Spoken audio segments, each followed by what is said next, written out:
Well, it's time for a perfectly normal episode of Castranger. Or it would be if we didn't have a very special guest. Fresh from his expired contract, living in our basement editing the show for the last 4 years, is our intern, Matt. How's it going, Matt? Sell you greetings all in Castranger space. Hi, Matt. How's it going, Matt? It's real dark down there. How you been? It is real dark down there, you know. I'm sitting down here with Maurice the rat, my pet. You guys really need to come and spray for, pests and stuff. I'm also thinking I'm not alone down here. I keep on hearing weird voices. Well, that's it's very strange. My experiment. That's our next tier on the Patreon. If we get more people, paying us every month, and we can afford proper pesticides and such. Food for Matt. Like, we can get food for Matt, because God knows we haven't been doing that. Yeah. Well, Matt, since you're up here, do you want to talk about Shin Kamen Rider with us? Yeah, sure. Why not? All right, cool. Cue the roll call, everybody. I think we need a HR department.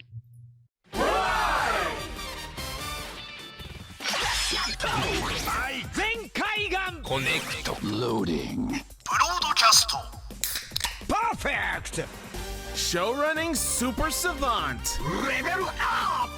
Bluecaster super Ichi. Loud and online. Greycaster Robolane. Researcher of the Tokuverse. Ultracaster. Guard. Return to the source material. Greencaster Zenshin. Trauma inducer Northcaster Saga. Casting, criticism, comedy, chaos. Radio Sentai Castranger. On air. Welcome to Radio Sentai Castranger, episode 448, and our Pokemon of the week, thanks to Jerry in the chat, is Lucario. Perfect for Episode Lucario. And what? This is a perfect week for Cell to be here, right? Yeah, you love Lucario. Yes, We all love Lucario. He's as a friend. Like, not really. I think, what is he, like a jackal? it's a wolf. Dog, I think. Wolf, fox, karate man. He's clearly a wolf. Yeah, because wolves are known for having spikes. They're Pokemon. Yeah. Anyway, yes, it's a very special episode. We have a very special guest with us. Bit aside, please introduce yourself to those who may not be aware who you are. Yo, what is up, everybody? My name is Matt. I run a YouTube channel called Monstrosities, which covers kaiju, tokusatsu stuff, and just been a big fan of this crap for most of my life, actually. Valid. You'll fit in. Yeah, it sounds like you'll fit in fine with this much. That's all of us. Yeah. Not me. I hate Toku. What? Sal, you love Ninja. It was your favorite. Oh, boy. Anyways, thank you for being on, though. It's very, always good. Yeah, honored to meet you, man, finally. No, thank you for having me. It really is. I'm very much looking forward to it, and thank you. It's an honor. Yeah, but to introduce who we are to you and to any of our audience members who might be tuning in for the first time, we are a gaggle of Ontario-based tokusatsu enthusiasts who get together every week to talk about Kamen Rider, Super Sentai, and usually a third thing. But this is a very special episode, and the timing of the airing of episodes lined up pretty nicely. So what's happening is there's an episode of King Oger, but not Geats. So what we're doing is this week on this episode, we're only going to be talking about Shin Kamen Rider, the movie that recently came out, and then next week, not the '90s one. We already talked about that. Yeah. And then Space Baby is staying dormant. Yeah, and then next week we will do a double episode of King Oger review, which really sucks because this week's King Oger was amazing. It was pretty good. It really was. But I'm not bitter. We're going ahead as planned. Yeah, that's right. Watching Shin Kamen Rider. Yeah, but before we get to the actual movie discussion, we have a little bit of news to talk about. A little bit of news. Which means it's time for news mode. News mode. So, as expected, we have a bunch of Gotchard-related news to talk about, and the first one is kind of a doozy for those who care about suit actors. We got confirmation that the actor who will be portraying Kamen Rider Gotchard in the suit will be none other than Eitoku, who has been notably playing mostly secondary riders for his entire career, including... Oh, looks like he finally got out of prison. Oh, nice. Funny too because everyone's been posting that like Forze special where it's just Forze like outing Eitoku, just being like, "You'll never be a primary rider suit actor." That's so funny. But yeah, this is the man who was the suit actor for riders such as The End, Excel, Birth, Meteor, Baron, Cross, and Blades. Nice. And now he's finally a main guy. There you go, he's Blades. All the blue ones. Yeah. And now he's blue and shit. Now he's Blue Goggle Rider. Well, the primary form. He is shiny and chrome. Yeah. And chrome. So congratulations to him for finally graduating into portraying a primary character. Good for him. Yeah, badass. All right. Next, we had the cast announcements for Gotchard aside from the suit actor, as well as a trailer put out to advertise the show. So now we know who's going to be who in the basic main cast. Playing Hotaro Ichinose, Kamen Rider Gotchard, is Junsei Motojima. He is a filial son who prioritizes helping his mom and the restaurant, doesn't know what to do for himself, in search of that gotcha in life. Oh. Apparently he wants that SSR. Yeah. So we look forward in life the gotcha moments. Apparently over the course of the show he's going to be making creative dishes using the restaurant kitchen. Nice. And then he discovers the chemies and discovers alchemy, and that apparently is the gotcha for him. I see. Gotchanko. It's so funny that he's an alchemist, because like in the trailer we got to like see like most of his henshin, and he does the fucking Full Metal Alchemist pose with like the triangle hands. Oh god. I like that they're styled after a TCG because that does play into the gotcha aspect, because TCGs are basically just gotcha. All right, next we have our primary female character, Rine Kudo, played by Reo Matsumoto, Hotaro's classmate with excellent grades and good manners, also an alchemist. So this is like a school of alchemy, right? Yeah, it's alchemy high school. Oh god. And then we have discovered the identity of Valvarad, the rider-like. His name is Spanner Kurogane, played by Yasunari Fujibayashi. He is an A-class alchemist and graduate of the academy, and was sent to assist in collecting of the chemies. He is a cool, pretentious elite who thinks chemi are just man-made tools. He's gonna be cool by the end. Oh, and he created the Valvarad armor, apparently. Oh, that's probably why it looks so like shitty and makeshift. So like he built his rider suit himself? Yeah, well, it's not a rider, it's a rider-like, but yeah. Yeah. It's cool, rider. Yeah. He'll probably become a rider later, if this is just like Chaser. Exactly like Chaser. I was just thinking that it's like Chase. Yeah. Next, we have some support characters. Renge Icho, played by Oto Abe, an alchemist classmate. Then we have Sabimaru Tsuruhara, played by Rikia Tomizono, a brainy alchemist and a fellow classmate.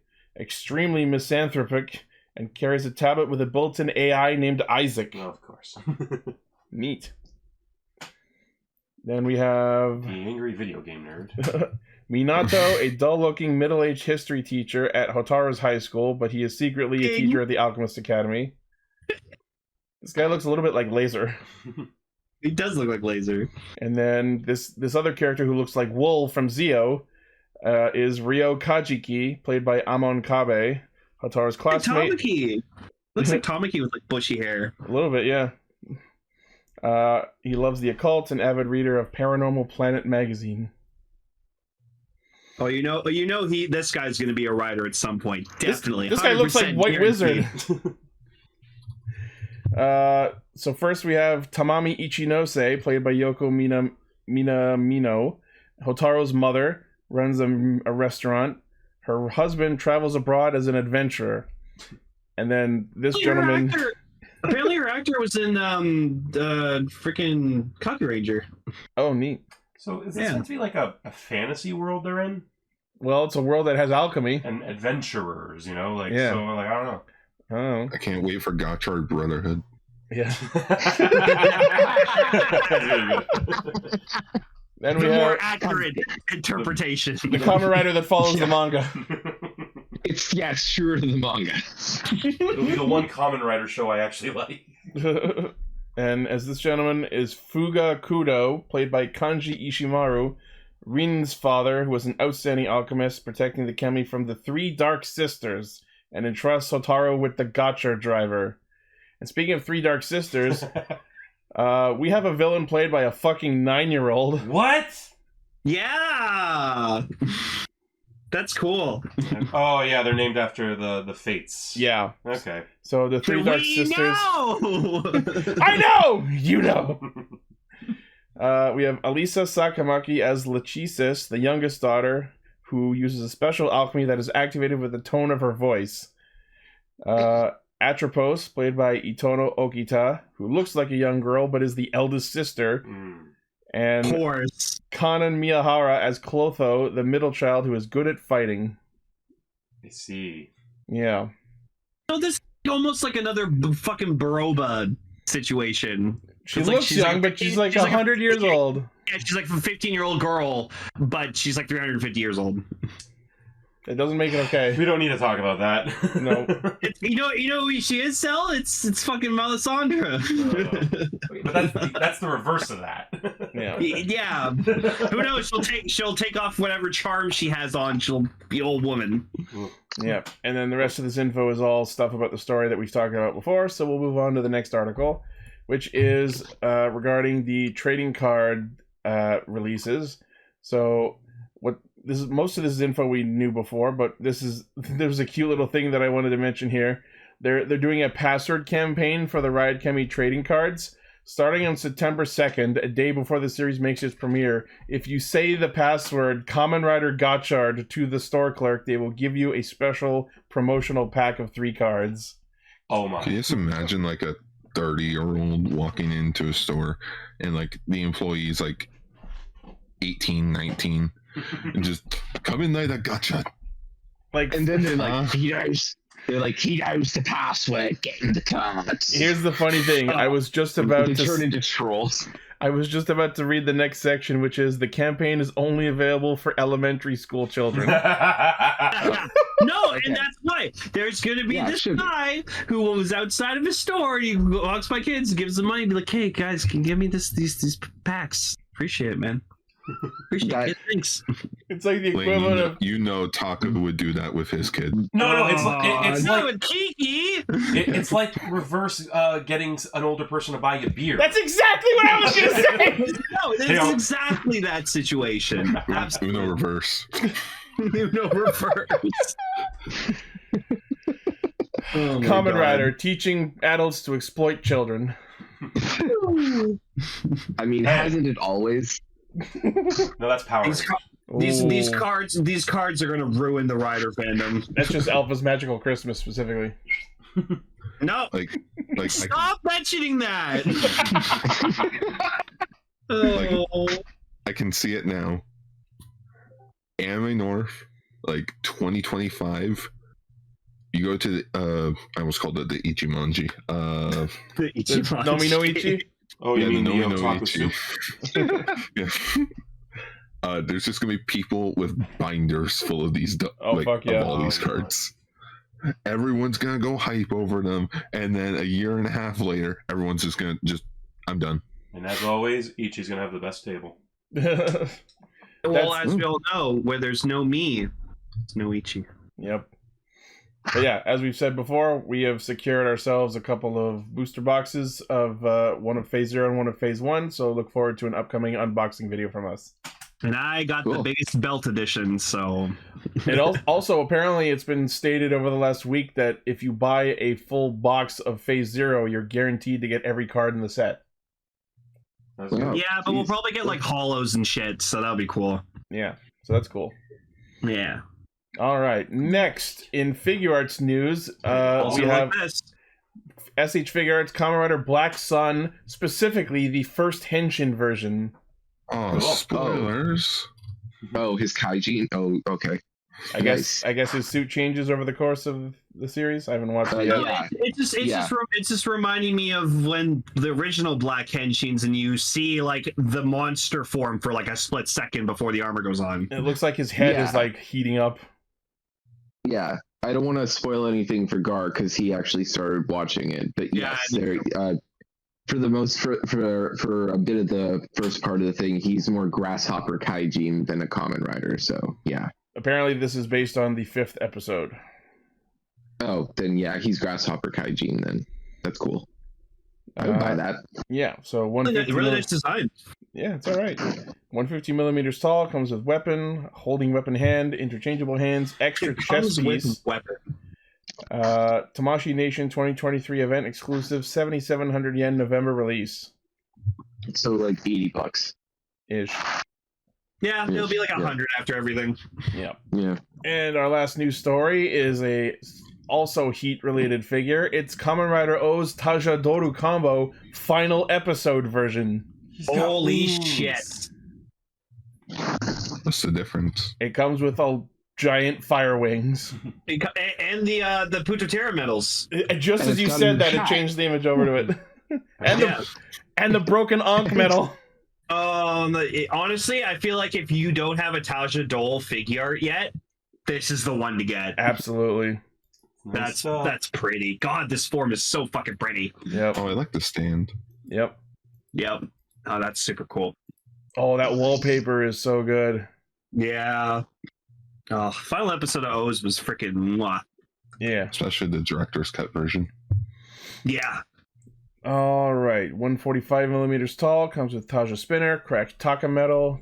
Oh my god. And if you have the Ankh figure, you could fucking actually do like the proper like Hisats they do where he like channels the spirit or whatever. Oh yeah. Man.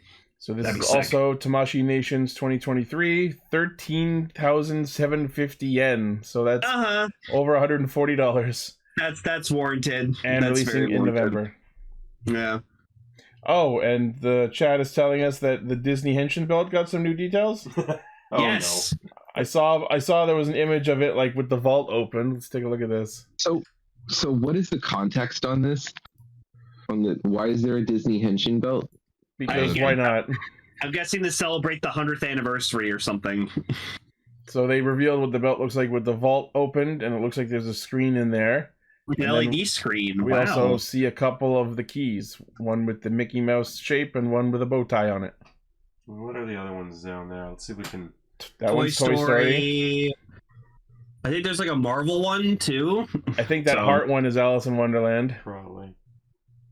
I'm not 100% sure on the others. How much you want to bet that they're workshopping the idea of a Kamen Rider series set in the Kingdom Hearts universe? No, I was saying this is something Sora needs to wield in Kingdom Hearts 4 and get his own armor. That'd be fucking sick. Rad. That'd be sick. Yeah. It probably is not, but... It's not. This is just a toy to have. Yeah. What I'm guessing is that, like, when you put the key in, it does a little animation. Yeah, probably. Emily loves the fuck out of this thing. Yeah. Is Disney buying Kamen Rider? Disney wants to make her own Kamen Rider. They had a taste of Power Rangers, and now they want more. I was gonna say we already had the mech. Several versions of it. Freaking Donald Disney, everybody. Donald Disney. Donald Disney. Donald Disney. Wow. All right, well, that's about it for the news for this week. That is the news. The simulation becomes clearer and clearer. Mm-hmm. Bye, Jerry. Hope everything goes okay. So, that's the news. What shall we talk about now? Give me a sec, because I just forgot to fix my sound bumper. How dare you? There we go. Setting it set up now. All right, so let's talk about Shin Kamen Rider. Transition, activate! Kamen Rider, Kamen Rider, Rider. Matt, you can unmute yourself if you'd like. Are you there, sir? Yes, sorry. All right. So, Gar, would you like to give us a preface on what this is and why it is what it is? So...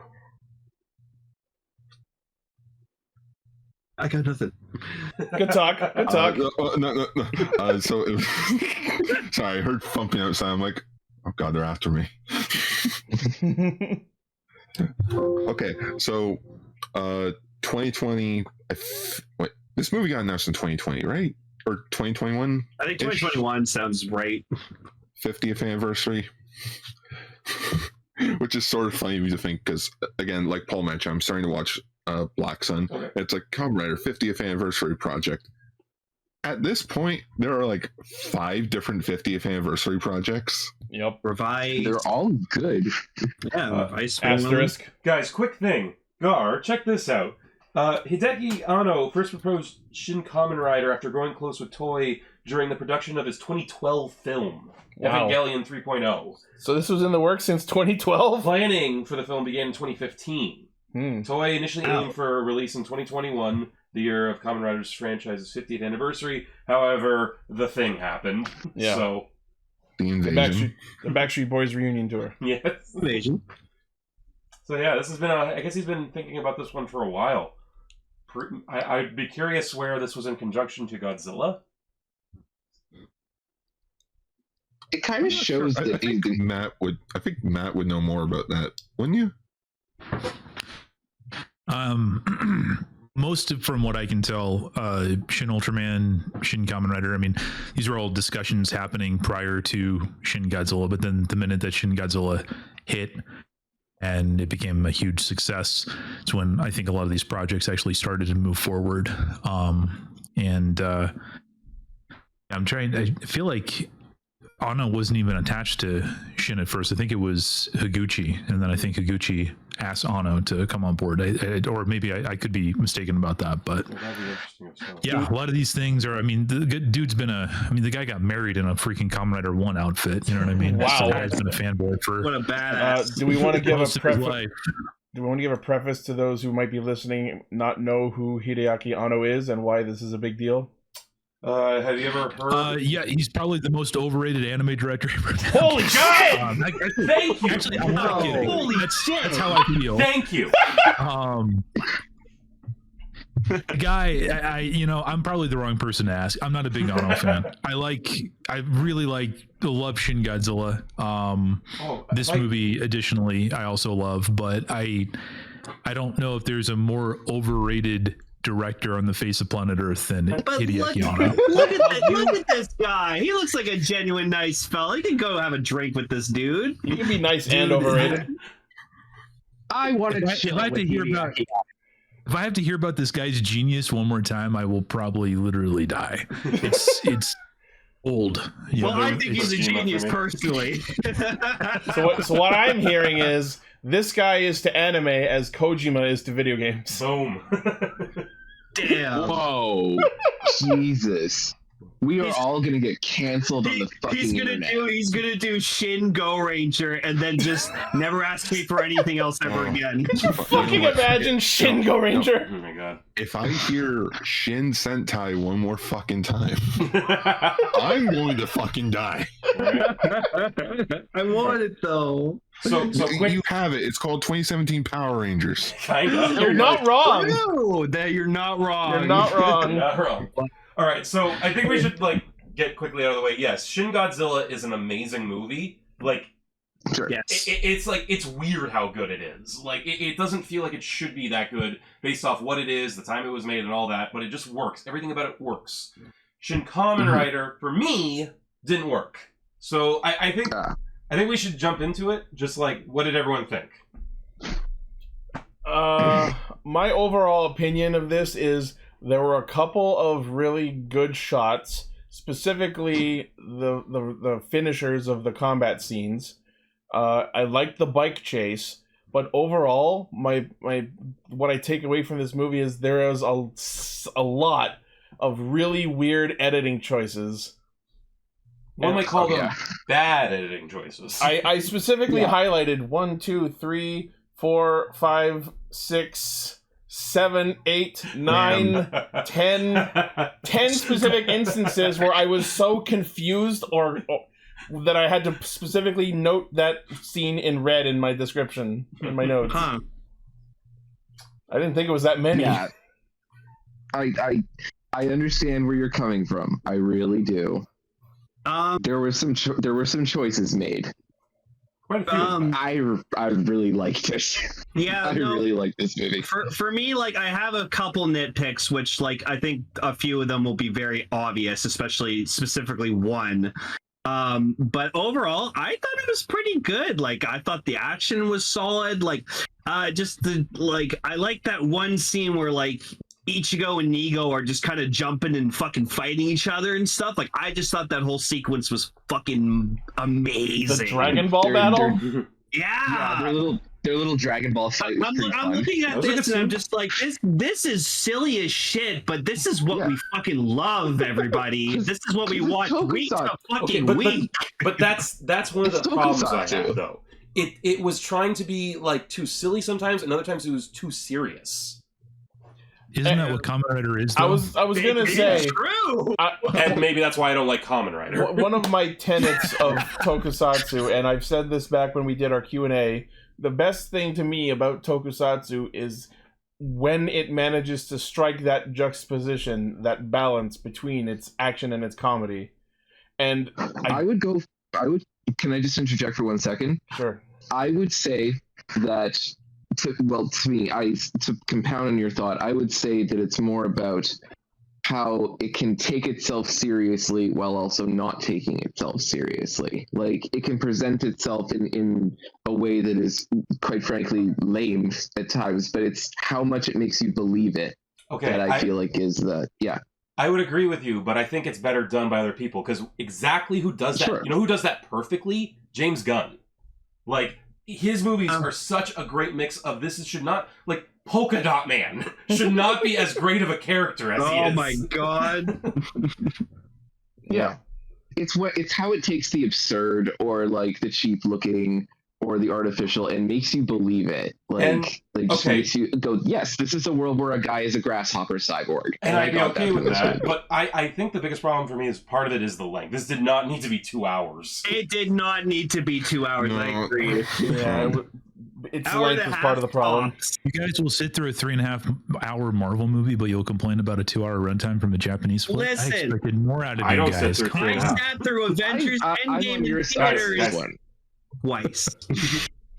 I'm going to be antagonistic this round, I think. I actually really loved the film. Okay, that's fair. But like, I like having different perspectives. Again, if I come off as playfully pokey, it's just it's no, just by all means, fire away. Oh yeah, I'm a tear into this one. I'm just impressed you're able to. That's being discussed right now is kind of like, that's kind of been the eternal struggle of Kamen Rider as a franchise since day one. You know, you had Ishinomori who wanted kind of like this darker, tragic story, of which, those first few episodes really didn't do that well. And it wasn't until Rider 2 came in and things lightened up and everything that it really kind of became a hit, and it was, great with kids and stuff like that. But there's always been this weird yin and yang to, the serious part of Kamen Rider and then the goofier part of Kamen Rider. I don't know necessarily if Anno was trying to do that in this, because I would agree that it is a little bit black and white. It's not really melded as well as I think some other pieces of media have done. But I do think that that's something to take into account, is the fact that we are literally, it's this, Godzilla is kind of the same way, maybe not as bad. It's with Godzilla it seems a little bit more gradual, but Kamen Rider seems to be like literally one or the other. Yeah, well, I would say that he did know. Sorry, hold on. I would say that he did know going in what he was doing, because I could tell this was made by a fan. Like someone who clearly understood Kamen Rider, someone who likes this stuff quite a bit. That shone through. I think. I was just gonna say, it looks like he shot it like he wanted to get the cinematography of the old TV show right. So and they were using older cameras, they couldn't get the same shots, and so I felt like he sacrificed the quality on some of the transitions in order to make it feel more like this, like footage from the 60s TV show just modernized. Yeah, I feel like he was going for that. I've always said that's not a good thing to do with film, because part of the reason why it was done back then wasn't because of artistic choice. It was done because that's all they could limitations. Do. Exactly. So sure. when you try to make that, it looks bad to me. It looks fake. Sure, but it is also an homage. It is also just taking the spirit of something and turning it into an intent. Like, in the end, yes, it doesn't look as pretty as, say, Hollywood movie or something like that. No. It's not about looking pretty. It's about I can't tell what the hell's going on because it's cutting every half a second. And let's keep in mind that the same thing. They did the same thing with Shin Ultraman and Shin Godzilla. I mean, really done with Shin Godzilla. I agree. It's pretty erratic, but I mean, it's the guy's style. I can't. Unfortunately, I do agree with you. It can be very just what the hell? Like, can you just stop for a second? But that is kind of like what the guy's known for. I think he also does it in Evangelion, but I haven't seen that series in years. I'm sorry for interrupting. That's okay. I haven't seen the other Shin movies myself to comment on them, but just having watched this one, the idea of emulating choices in the editing that were originally spurned by technical limitations, while yes, on one hand I understand the spirit of doing so, but emulating technical limitations when you are no longer required to kind of defeats the point of modernizing a story. You got it, right? I mean, this was a anniversary film for the original series, made by a fanboy who, like I was saying before, the guy got married in a Kamen Rider 1 outfit, meticulously just put together. It was ridiculous what this guy did. I get what you're saying, but I mean, this thing it's supposed to be exactly what it is. Fair enough. You know, I understand, but they're gonna try to. I mean, this is also the dude who insists on using CGI and then tells his VFX artists, "Oh, make it look more like rubber." It's like, why not just use suits in that point? You know. But I get what you're saying. But this guy operates on some level that I don't quite understand. But I do know what you're getting at. Yeah, and again, that's up to personal choice. Sorry, go ahead. It's so weird. It's grating, but you kind of understand that there's intent behind it, and you can't bring yourself to dislike it. I can. You kind of lose yourself in it. Nope. Yeah, you can. There is a fine line between understanding a choice and liking its results. I was going to bring this up later too, but I feel like this is a good place to bring it up. I do not feel like you need to be a fan of Godzilla to like Shin Godzilla. I think anyone would like that movie. You need to be a fan of Kamen Rider to like this movie, I think. Someone who doesn't know what Kamen Rider is would be absolutely fucking confused this entire movie. Like, the part of the problem with this movie for me too was it was like 6 or 7 episodes crammed into a movie, so the pacing was off all over the place. Like this did not need this many characters. I would be really interested to hear what you think about like Shin Ultraman, because like I thought Shin Ultraman was honestly. Like I mean, just again like it suffered like the same problems, and I'd be super curious to like I mean legitimately curious to hear what you think, because like everything you're describing I do agree with. Shin Ultraman and this movie are definitely not entry level stuff. No. You know, Shin Godzilla you can kind of show to I think just any normie and they could probably enjoy it. You know, but yeah. So sorry for like coming to the defense of this movie. That's fine. We want you to. I was you have no idea how excited I was when earlier on our own private chat we were all like kind of, I like the movie, I didn't like the movie, this sort of thing. I was like, we're gonna have a very, very talk. Yeah, and I appreciate that. And that's what I like. For me personally, like I'm a very casual watcher of movies and media, and like, you know, I don't know all the specifics, I don't know shots or movie terms and stuff, so I always go into these movies and stuff like with just I'm looking for what I like, and then I like to talk about, oh, I think this scene was cool, and I try to just interpret shit the best way I can. So okay, Kevin Smith, right? And I'll say this, like I like giving credit where it's due. This movie has some amazing glory shots. If you're a Kamen Rider, oh yeah, like the part where he's like standing on the bike that was awesome. Oh yeah, anytime he was using the bike to like boost up, and all of his rider kicks, his finishers, those were the fucking money shots. And the thing I've always kind of wanted to see, like, I've always wanted to see a gorier version of this, not just because, my fucking god, but the gore sucked. There was that one moment where it was like he does his first rider kick and he's like got his foot implanted in the guy's back, and I just thought to myself, ew, I got spinal fluid on my boot. I was gonna say, ew, I got Kool-Aid on my boots.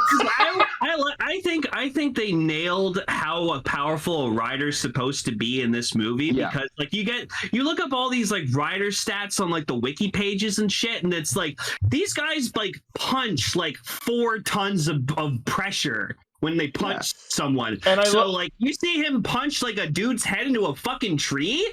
Their head is a melon. And I love that like the rider stats were actually a kind of a thing in this movie, because as the bat dude is flying away, he's like, I know you can only jump about 60 feet in the air. You'll never catch me. Uses the bike to boost up. No, Fuck! I gotta say, half of this script in the beginning is just fucking explaining shit. Yeah, a lot of exposition. They gotta get the exposition out of the way for people who have no fucking clue what's going on. Yeah, I like how the beginning is basically just like an entry tutorial to a video game, where it's just like, okay, here's the thing, you're a grasshopper robot, and my father here made you. You got that? Okay, cool. Shocker's attacking. Let's go. And now I'm dead. It throws you into the movie. Like at the very least, in its own way. With all the exposition, at the very least, we had flashbacks and we had imagery and stuff like that. It wasn't just like two aliens sitting at a bar discussing the finer points of humanity, like in Shin Ultraman. You know what I mean? It's just very obvious setup. It's there for what it's meant to be, and it is what it is. But I thought it was an all right way to start the movie. Not conventional, but sure, I liked it. Like the movie. Sorry, hold on. Sorry, Gar. 1 second. I'm so sorry. The movie itself, it follows a very basic structure. It is very, like, okay, we have to defeat this guy, so let's get through all his generals first, basically. Yeah. It's got that basic, like, structure of that. And so, yeah, the structure isn't the problem. It's that connective tissue between the scenes. Sorry, Gar, you were saying. So, before this movie came out, a little side tangent, my boss asked me if I ever saw the movie Tetsuo Iron Man. And I'm like, no, I haven't. And like, I look up the main actor and such. Turns out he was Professor Morikawa in the beginning of the movie. Oh. So while he's explaining... Shinya Tsukamoto is the guy you're talking about. He was also in Shin Godzilla as well. So like he's explaining like the whole cyborg thing. I'm sorry, but my brain just can't forget about the thing of he had a drill for a penis. What? Yeah, Tetsuo Iron Man's pretty great. Okay. Oh.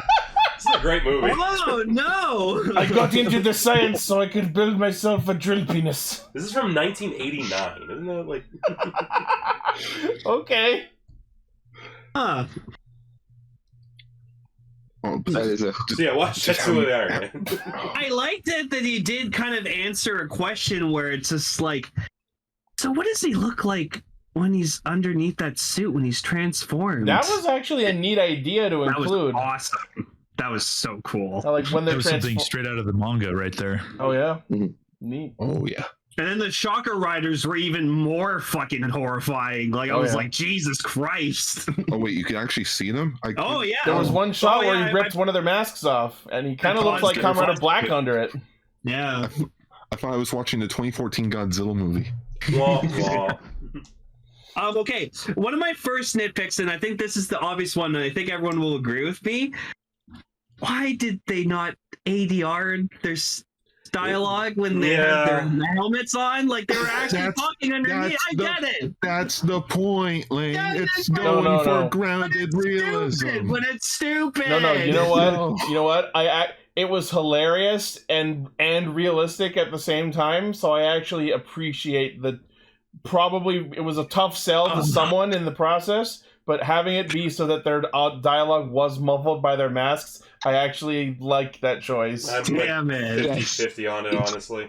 Like, yeah, I didn't part like of it's it. like, part of it for me is like I'd like to be able to hear them clearly though. Like literally every time they talk, we'd be going, "What? Do you guys actually understand Japanese?" You know what I mean? That's not the point. Like, you're reading the subtitles. I know I have subtitles, but I like hearing the Japanese language. It's a badass language. I could hear it, but like the point of me too. No, I just think it was so funny to the how point to where we're complaining that the Japanese dialogue is slightly muffled, a little. I can't hear my subtitles. They're blurry. Well, it's because when in every Rider series they're transformed, you can hear them speaking perfectly fine. So that's why I'm used to it. I guess this is as good as any time to talk about the Rider designs themselves. Let's start at the bottom and work our way up. I didn't like when he wasn't wearing the coat. Like, he'd take the coat off, and I was like, oh, I like the coat. The coat is rad. when he's wearing the coat, it's funny. The suit without the coat, I mean, like, yes, if you're gonna modernize Kamen Rider Ichigo, that's what it would look like. Yeah, so but I've just never been a fan of those suit designs in general, so whatever. And then they ruined it for me because I thought he wore the coat because it's like, oh, he can't take the suit off, so like he has to disguise himself. But then at one point he takes off the actual clothes, the armor, and I'm like, no, I like there was one point where he was on his bike and he just discards his jacket completely, and I'm like, well, I guess that's gone forever. Yeah, no, I know. I love the jacket. It's so cool. Like, we saw that in the poster, like the teaser thing, and I was like, oh, he's gonna have this badass jacket on the whole time. And I'm like, I didn't know I needed Showa riders in trench coats, but I needed Showa riders in trench coats. It's so rad. He was in it most of the movie. Yeah. He was in it most of the time, yeah, but just still, when like they would cut to him with it not on, I was like, oh. Can I just point out a choice? Not that I like it or hate it, but the tufts of hair at the back. I fucking hate the hair out the back of all of the helmets, and Zero Go made it worse. I liked it. I'm fine with it. It never looks good. It never looks good. It's not Miss America. It never looks Miss good. America. It never looks good. I fucking hate it. Like, okay. I like it. You can't go, like, this is the thing. You want to have grounded realism and all that, sure. Why the fuck aren't they wearing full helmets then? Like, I think it's not even the hair that bothers me. It's the neck. Like, there's so much of the neck you can see. It feels like unfinished. Tell you shouldn't watch Kamen Rider the first or the next then. Oh, yeah, probably shouldn't. Yeah. No. I'm starting to think you guys shouldn't watch Kamen Rider at all. That's my point. I will say that I liked Nigo's suit better than Ichigo's. Oh, Nigo's was fucking clean, man. The white trim looks way better. I liked Ichigo better. I've always looked at Nigo and I thought he looks like he's wearing a Reebok tracksuit with like pads on it. Who says he's and not? So that's I thought that so is funny that the chick she fixes the brainwashing on Nigo and then just goes, here, have this scarf. It makes you look cooler. Yeah, apparently she was just carrying two red scarves since the beginning of the movie. Well, her father wore a red scarf on his motorcycle. Remember in the photo? So I guess one was hers, one was her dad's. Yeah, I guess. Sure, why not? Yeah, and I love the fact that like while she's like her hands are on his head, it's like Shocker would keep you in absolute mental euphoria in order to keep you addicted to it, to the brainwashing and stuff. Yeah, I'm taking that away. All of your bad memories are about to come back right now. So it's a drug allegory. And like he's sitting there like with absolute pain on his face. He's like, "You're a Kamen Rider now, pat pat." No, Lane, you know what it was like? Well, no. Lane. What? It was like it was like fucking Star Trek 5. I don't want to get my right pin in my pain. I need my pin. See, this movie reinforced the idea that Kamen Riders are supposed to hide their tears behind a mask, just like Kekara keeps going on about. If you hated the hair behind the helmet, you will hate Kucho Chotaro's fucking hat. Oh, I know. That's not his hair. That's part of the hat. Oh, I know. See, I don't mind that. Like, honestly, like, at least that's like cleverly transitioned. I don't know. There's just something about like it being a helmet. I'm like, that's supposed to cover your hair. The mask. That's why he's called Mask Rider. Yeah, it's not Helmet Rider. All right. So, any other overall thoughts before we start talking about specific scenes in the movie? I like the final suit at the end. Oh, yes. 2+1? See, yeah, that looks more closer to what I'm used to. Ni Ichigo. Were we calling it Ni Ichigo? Nichigo?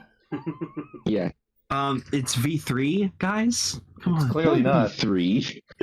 Yeah, no. V3 at all. I literally asked that. That's what I was thinking the butterfly dude should have been at the end. He should have just been like, oh, I'm V3, bitches. Fuck you. No, you know what? Zero Go, aside from the hair sticking out the helmet, I really like Zero Go's suit, and yes, that's largely because it's blue, and I'm the blue boy. Yes. The really long antenna were a little weird, but I got used to them. Honestly looked like an MCU Ant-Man helmet to me. Yeah. It does, yeah. It does. But yeah, it's okay, though. I think we can Pulls it start off going all right. through this. Yeah. Okay, so we get the opening scenes. We get the fight against Kumo Og. Who looks cool. I liked him. Very interesting design. I love the extra arms when that's come out of the zippers. That was a very clever design. It was very Spider-Man 90s cartoon. I was like literally expecting... Go ahead. I liked his personality a lot. I really enjoyed his just let me kill you, become part of my happiness sort of thing. I like that he has I like that he's pompous enough to have a catchphrase, and I love that he's just that much of a sociopathic dick. He's a cool entrance to he's a cool first boss sort of thing. I like him a lot. Yeah, I liked him too. Spider Og was cool. He died immediately. Yeah. I can't believe it took... I can't believe that this thing is structured like the Cutie Honey movie. This movie did not last long before I started wondering if this was secretly written by Kojima. Secret writer. Yeah. What is with all the Kojima talk? That's the vibe I got. I haven't watched a lot of Anno things. Also, 0 out of 10, this movie didn't start with the original theme song. Well, they had to save it for the climactic battle. Well, no, like, Shin Kamen Rider starts off, like, title sequence is sort of the same as the original. Shin Ultraman, sort of the same. You don't get this with Shin Kamen Rider. We got it for the trailer, but we didn't get it for here. It's weird. Also, it's weird that Nigo got all the, like, OG sounds. Like, Ichigo didn't have any of that. Correct me if I'm wrong. At the end, when you see the close-up shots of Nigo's face with Ichigo's helmet, and he's riding off on the bridge to the Chris Columbus movie music, those to me looked like they're trying to reproduce the opening helmet shots of the main theme song, and him driving down the highway at the end is them putting the entrance music at the end. They didn't use the music, but they were going for the feel of the sequence of that at the end. I felt. I think totally. Totally. Because that's also that opening sequence that you're describing is when Nigo took over on the show. Yeah, exactly. I felt like that was. I mean, first of all, I hear that the helmet and Hongo being the helmet is manga accurate. But very accurate. Yeah. Oh, wow. And I liked the fact that that they really did put a lot of emphasis on the fact that Nigo carried the fucking show for like quite a while, because I don't remember the specifics, but I feel like Hongo's actor wasn't able to be in the show for a while, so Nigo kind of took over. He broke his fucking leg. Yeah. Just like in this movie. Actually, oh my god! In a weird way, it's kind of referenced in the fight in Shin Kamen Rider when Ichigo, when Nigo just completely destroys. I was like, wow, was that a fucking like homage to Fujioka actually breaking his legs? I saved a screenshot of him just on the ground with his fucking legs broken. That was my favorite unintentional comedy beat. Like, just that was perfect comic timing to just cut him just like that. His legs are all mangled. Oh my god, I laughed so hard. What? Bold of you to assume it's unintentional. Oh, it's probably absolutely intentional. No, that's meant to be a serious moment. That was unintentional comedy. The way it was edited, where they just cut to him. I think a lot of people took a lot of there's a lot of things that happen in here that they thought was like unintentional comedy. In the very beginning when the Spider Og kidnaps Ruriko, and Hongo escapes the exploding cabin and then just appears in front of the car. Like, that got unintentional laughs in my theaters. But I mean, that's exactly kind of like those kind of aesthetics were exactly the kind of thing that they would do in the original show. Yeah. And that makes it good. I don't know. Oh yeah, that's the thing. Matt's the only one that saw this in theaters, because up here in Canada, we got fuck all. Yeah, it's You're gonna wait for it to come out on Amazon Prime. We get one screening. We're still we still have the Queen on our money. We don't get a lot of stuff. But yeah, like that was the first instance of, wait, what the fuck just happened? Because like he's tied up in the web, the bomb's about to blow, we see the building explode, and then he just like dodge rolls through the sky out of the building. Yeah. That's also. I mean, just to be fair, I mean that's like total. Like you're talking about like the editing before. I mean that's something that you would exactly take out of the original show. You know, and that's is it just Hongo? and you know, is it good for modern sensibilities? I mean, No. it's subjective, obviously. I but, disagree that I it's mean, subjective. this guy's but- doing exactly what Tarantino has done in all of his movies, and nobody seems to have a problem with Tarantino. No, I disagree with that. Agreed. No, I fully disagree. Tarantino does update it. Like, Hateful Eight, for instance, yes, that's shot very old-timey. No, he does. Because he doesn't have, like, he doesn't, like, do, like, the bad, what's the word I'm looking for? Oh, fucking... Are you trying to tell me that he doesn't do the shot on Shidio thing? Because he definitely does the shot on Shidio thing. He does not, but that's a different Yeah. story. What is shot on Shidio? He tries like video, but shitty. He's going for a B. He's always going for a B movie vibe. But that's not what Shidio is. He's making. Anyway, It's not. So Shidio Okay, is the great here's the thing. filmmaking. Just like, I guess my main thing is like, you shouldn't be mad at a movie celebrating an old TV show. Yeah. You know, for I'm not celebrating mad. an Oh old no, TV by the way, show. I'm not with mad at it. synthetic- I'm just saying this is why and I'm sorry, not going and to I'm watch sorry, this and that- again. I wish it was on video so you could see I'm not really not trying to come across as antagonistic. No, that's fine. I don't get that at all. It's but like, yeah, you know, I mean, it's one of those things where a lot of people that I've seen talk about this movie, especially in the Godzilla fandom, you know, a lot of these criticisms and stuff I think are probably warranted, but it usually comes, you know, at the end of like, or at the end they say, well, I don't know what Kamen Rider is. I've never seen it before. I've never seen whatever.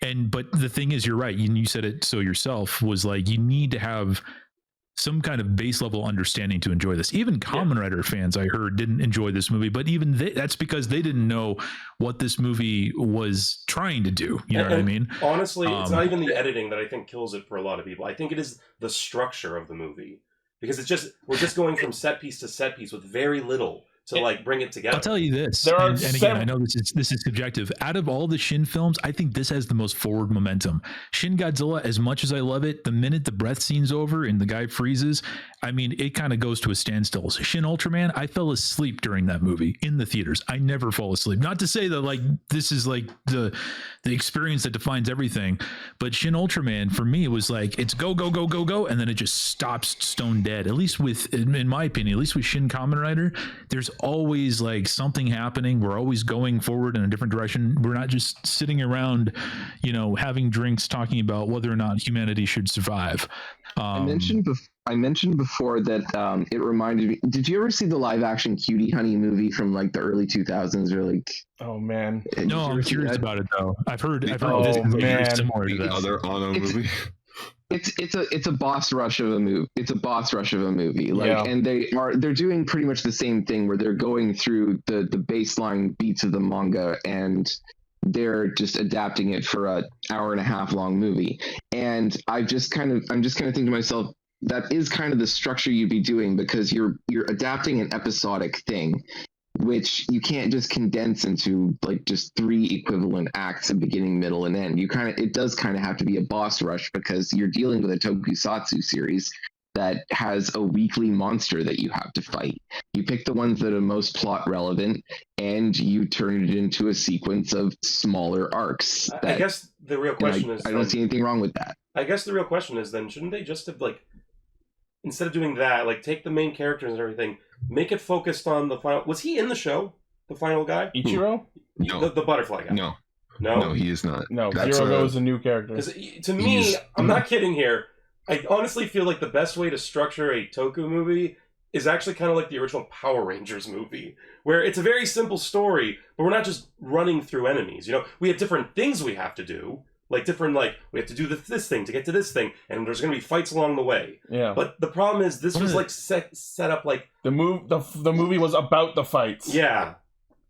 But one of the things I think you got to keep in mind, and I'm sorry for interrupting, because I see exactly where you're coming from, and this is actually something that I've had to try to train myself to do to varying degrees of success. And it's just like the Japanese form of storytelling is so different than Western style. And again, you can look at things like the Miyazaki movies, right? Like I really can't stand Spirited Away. I don't like My Neighbor Totoro because it's just kind of like a dream. Things just happen and it just kind of carries on and does stuff. The storytelling that you're describing with like the episodic nature of this and everything, not only does like the TV show emulate that, but even in the manga, where the original, I think there's like 800 pages of the original manga. It just like things just happen. They're not explained, and on occasion it'll get a little deeper, but then we're on to the next thing without much exposition. What you're thinking to myself.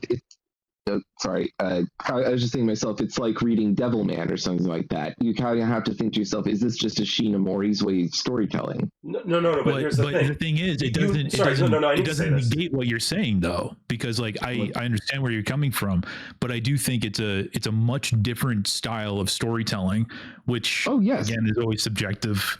But I do agree with what you're saying, if this were a Western movie and it did this, I mean, yeah, I would say like, absolutely. But I also think that we got to view it through a different lens, or at least understand. I've watched a lot of Japanese movies. They don't all do that. Oh, no, I know.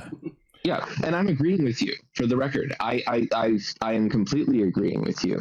It is a different form of storytelling structure, and it's not something you see every day. And yes, it is more well suited for an episodic 22 minutes a week kind of structure.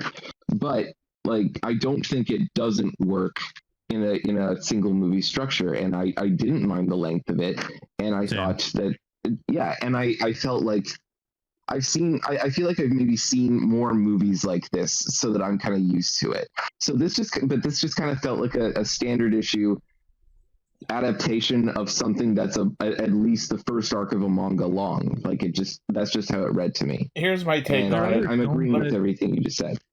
Oh yeah. Are there other, like you just said, it reminded me of other films? Are there, like you mentioned the Cutie Honey one? Are there any others like recently? Because admittedly, I haven't seen a lot of stuff lately.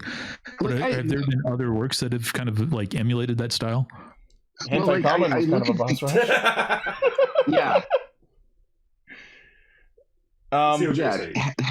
I've been sitting on something I wanted to say for a little while. Yeah, we talked about that movie. Just to go back to what you were saying about how the movie is what it is with its editing, and it's paced a certain way, and it's always moving forward, and it's got momentum. I agree with that to a point where I think it has too much momentum. My biggest problem with the movie is the really weird transitions and hard cuts. I have several examples I noted. Like, for example, when Hongo is on his bike, he does his henshin, and then it's an immediate hard cut to somehow he got ahead of the car he was chasing, and he's just standing there off his bike as the car comes up to him. That's one of many, many, many different examples throughout the movie where it's just like, wait, did I blink and miss an entire fucking scene? Well, no, because that's what happened in the first episode. It just... Right. How is he here in front of me? Doesn't whether or not that's a good choice. Yeah, and whether or not that's a good choice, I mean, again, it's subjective, but that's exactly why it was done. No, and I understand. I was doing it. I believe there was intent to everything. I understand that this is. I have not watched the original Kamen Rider, but I understand that this was a choice made because it is trying to emulate the original Kamen Rider, which probably did a lot of shots like that. That does like this is something I've been wanting to say, but I kept getting cut off. Sorry. I do wonder how much of this movie Ono had to beg Toei to do. What do you mean? Because you all know Toei. Toei is very hands-on with all their projects. That's actually true. It could have honestly been that too, where they were like, "No, you have to put this in." Yeah. Well, no, like I could see Ono wanting to recreate most of the shots, but with what characters to use, I could see Toei being like, yes, no, maybe. You know what? Put these two characters together; it'll save on budget. Maybe. Fucking John. When you say hands-on, it's not so much like, we want to get in there and make it. It's more along the lines of, no, we have strict control measures, and we want you to do this, and we don't want you to do that. Yeah. Yeah. Do you guys watch IOQ Web at all? He's a YouTuber. No. He's really fantastic. He actually he has a team of people. They do such fantastic videos, but they actually had a whole bunch of Shin Kamen Rider related videos. And it's more documentary-esque, not editorial. So lots of things to learn. But one of the things, and again, Gar, I think that it's a very interesting point you bring up, because like I don't have an answer. But the thing they did one of the videos on the making of Shin Kamen Rider, and there was that NHK documentary that came out. I don't remember when. I don't know if you guys saw the fallout of that. Yeah, with apparently Anno was an asshole to work with. Yeah, and that's why I kind of wonder if it's like maybe not like if there was anybody who was controlling, it was that guy, And IOQ, they obviously don't post the full thing, but they actually take some segments and they subtitle it. As far as I know, I don't think it's subtitled anywhere yet. I could be wrong about that, but yeah, Anno is like ridiculous just in terms of that's something you pretty much you come to expect with like visionary directors and such like that. People director being an asshole. What? It's one of the reasons why I call bullshit on this guy. This guy had the best tokusatsu fight choreographers literally in the world, right? Like, I don't think there's anybody that does it better than Toei, at least in that art form, right? And, they're going through all these fights and he's telling them, oh, it just looks too fake. It needs to look more real and blah, blah, blah. I mean, who even knows how to decipher that? These guys who have been doing it for, 20, 30, 40 years. Should have just gotten Koichi Sakamoto, man. Nah. Even I feel like he's overused nowadays. Damn. And plus, this is a remake movie. They don't want to bring Sakamoto on. I guess the last point I was going to make, Gar, with that was just, I wonder if they were literally like, just let Anno do what Anno's going to do, because, he brought in all this money with these other, things. And truthfully, from what I understand, I mean, Shin Ultraman was the highest grossing Ultraman film ever, and Shin Kamen Rider has become the highest grossing Kamen Rider film ever. Well, does that make sense? It's not necessarily saying a whole lot when you look at the box office in comparison to other things. But when you're talking about in terms of the franchise, I mean, they probably just, let them just run loose with it. I think what could have solved the issue with the pacing and maybe left a little more room for a little more transitory scenes that the movie otherwise is missing is we could have cut down on one, maybe two of the Og villains. I was literally about to say, if we must keep the 2-hour runtime, we don't need this many lieutenants. And you know exactly who I'm about to suggest. Yep, exactly. This is my biggest fucking problem with the movie is the entirety of Scorpion Og. They put her out, they make her seem like this sexy, deadly femme fatale. We get this little music video-esque scene of her killing a bunch of mooks. Saying, lines in English. Like, ecstasy! She has no idea what she's saying. And then as she clears the trucks, in an instant, the tide of the battle changes. Her mooks get gunned down in 2 seconds. Her mooks, who, by the way, look like a course line. Yeah. They're all wearing, fishnets. And then we cut away to the government dudes in the truck and hear gunfire because apparently they just murdered her off camera. Yes. After watching her absolutely walk through the government agents up until that point. What in the absolute fuck was the point of that? No, but then the chick explains, Hongo couldn't have done anything against her anyway. Why? So thanks for stepping in. His prana, whatever the fuck they were calling it. Yeah, what the fuck is with this prana? It's just ether. It's the rider essence. It's ether. It's they were saying that they were saying that her toxins, like the toxins that she used, are designed to not be able to be blocked by the prana system. So Hongo wouldn't have been able to heal. Like, someone who was using a prana system thing wouldn't have been able to heal from her toxins. So that's why they sent in just regular mooks and just gunned her down with waves and waves of people. So it's okay to kill all those people. I just love the idea. I'm not making a moral judgment on that. I'm just saying it's the government. Are you trying to tell me that's not a decision they make? Well, no, the decision was made because they didn't want to have the hero have to kill a woman, is what happened. That's probably the more significant reason. Even though, the whole thing with Hachi Og right after. Yeah, but he didn't kill her there either. Yeah. In fact, that's the whole reason that exists, specifically to get the poison so that those guys could do it. In fact, I think the entirety of the Hachi-Og scene is my favorite part of the movie. Let's talk about that for a bit. Yeah. So clearly what happened here is Suzume inherited the crown of tofu and modernized the nation. Yeah. That's a King Oja reference. Oh man, I fucking loved her. She was a fun character. Her suit was great. The combat was great. Yeah. We got some neat backstory of her and Ruriko being friends, and then they just really. And the way it was she a really went good out, condensed story arc. And the way she went out was the funniest shit in the game. Just like, you bullets won't work on me. Wanna bet? Bang! just pulls his 9, like... Oh shit, you had scorpion bullets. It's like, fuck! It was full on Pirates of the Caribbean, like, I feel cold. It's so bad. That was the best part of the movie. No, I'm just picturing Harrison Ford with the gun in Raiders. No, you know what? This is like the third Og I've killed today. I loved seeing her just get fucking shot, and she's like, "Oh, that appears I've been shot." That's new. Oh, it's a poison bullet. Okay, so that's the real question, actually. Then, like, okay, I can buy that a regular bullet wouldn't have killed her, but would it have still gone through her? I don't know. Oh, so regarding the two government agents that we get introduced to, so okay, no, this is funny. So No, I went to pause the go. movie. I went to pause the movie to go like get a drink quickly. And like it's on Amazon Prime Video, so whenever you like pause or like you bring up the menu, it shows who like plays who in the scene. Oh, and so it showed the guy and said Tachibana Tobe, and I just went, oh yeah. Tachibana Right. and Taki. Yep. Then you So the Joey I guess follow for that Tribbiani. Which for the ending.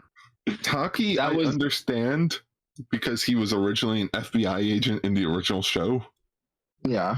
FBI. Tachibana, like he ran a bike shop. no, that's Tachibana. Yeah.